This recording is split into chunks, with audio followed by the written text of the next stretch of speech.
Dans mes derniers graphismes que je travaillais, il y avait un message humaniste derrière, mais qui n'était pas toujours visible, ou en tout cas pas perçu. Donc j'étais un petit peu frustré par ce côté-là, donc j'ai décidé de m'inventer ma technique avec laquelle je pouvais écrire un message clair, et tout en utilisant un graphisme novateur et très moderne.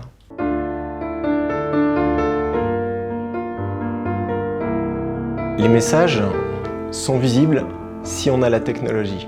Et merci au smartphone, outil déshumanisant, qui va nous apporter le message humaniste qui est caché, en fait, à l'intérieur de ces pixels. Cette pièce, elle retranscrit un poème de William Ernest Henley qui est composé de 16 strophes. Chaque ligne compose le poème. Il suffit d'avoir ou un smartphone ou une tablette, vous téléchargez une application gratuite et une fois lancé, il suffit de cadrer un carré et on obtient Invictus, out of a night that covers me,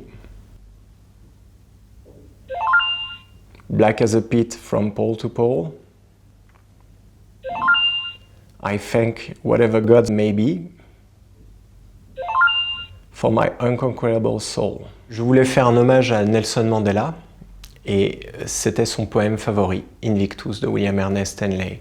Et d'ailleurs, Clint Eastwood, qui a fait un film sur lui, n'a pas choisi le nom Invictus pour rien. Donc c'était une idée de ma femme qui m'a pas mal amusé, l'idée de faire un chien international, un chien qui parle 36 langues, mais à chaque fois en chien. Donc par exemple en anglais, ils sont très riches, c'est woof woof, arf arf, bow bow, bark bark, waf waf, ruff ruff. Par contre, en français, c'est beaucoup plus simple. Français, wa wa, waf waf, wouf. Ce chien ne fait pas que parler différentes langues.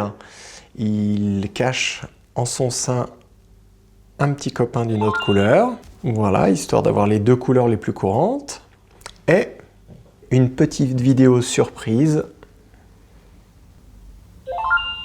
avec les 5 French Bulldogs les plus drôles.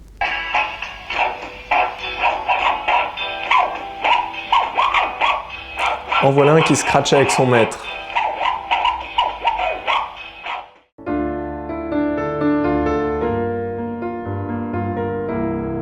Voilà donc Van Gogh, qui est un hommage à cet illustre peintre qui a encore une grosse influence sur pas mal d'artistes.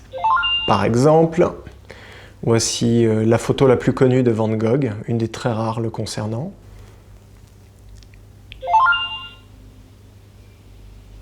Ici, une des nombreuses lettres qu'il a adressées à son frère Théo, avec des croquis préparatoires pour une toile. Ce type de pièce est forcément un tiroir, mais celle-là en a beaucoup. J'ai creusé le sujet Van Gogh et on parle de l'influence qu'il a encore aujourd'hui dans l'art, beaucoup de faits peu connus ou éventuellement des suppositions. On n'est pas sûr que ce soit lui qui se soit coupé l'oreille, ça pourrait être Gauguin. Et il est probable que ce ne soit pas lui qui se soit tiré le coup fatal dans le ventre. Beaucoup d'autres choses comme ceci, avec un site qui regroupe les 902 lettres qu'il a envoyées à son frère Théo et beaucoup de ses citations qui sont très jolies également. On a une pièce qui est graphique, interactive, multimédia.